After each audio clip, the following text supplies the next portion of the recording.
There was once upon a time a miller who had a beautiful daughter, and as she was grown up, he wished that she was provided for and well married.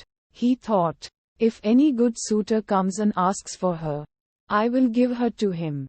Not long afterwards, a suitor came, who appeared to be very rich, and as the miller had no fault to find with him, he promised his daughter to him.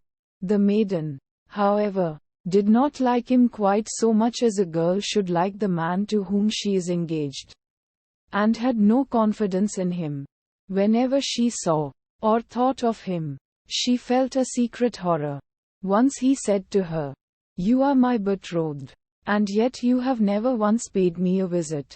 The maiden replied, "I know not where your house is."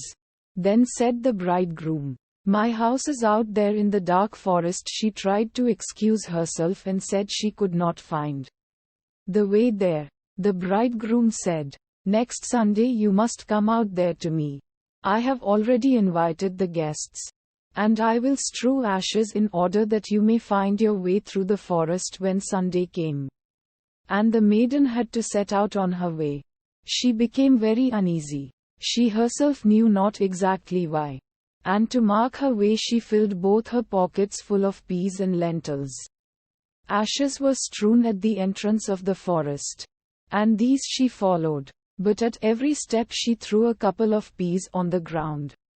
She walked almost the whole day until she reached the middle of the forest, where it was the darkest, and there stood a solitary house, which she did not like, for it looked so dark and dismal. She went inside it, but no one was within, and the most absolute stillness reigned.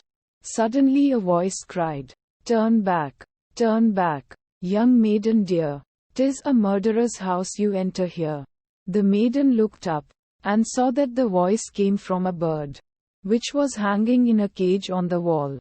Again it cried, turn back, young maiden dear. 'Tis a murderer's house you enter here." Then the young maiden went on farther from one room to another, and walked through the whole house. But it was entirely empty and not one human being was to be found. At last she came to the cellar, and there sat an extremely aged woman, whose head shook constantly. "Can you not tell me," said the maiden, "if my betrothed lives here?" "Alas, poor child," replied the old woman, "whither have you come? You are in a murderer's den. You think you are a bride soon to be married, but you will keep your wedding with death. Look, I have been forced to put a great kettle on there, with water in it, and when they have you in their power, they will cut you to pieces without mercy, will cook you, and eat you, for they are eaters of human flesh. If I do not have compassion on you, and save you, you are lost." Thereupon the old woman led her behind a great hogshead where she could not be seen. "Be still as a mouse," said she. "Do not make a sound, or move, or all will be over with you.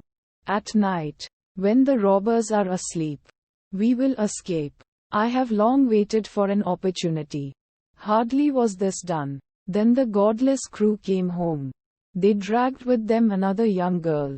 They were drunk, and paid no heed to her screams and lamentations.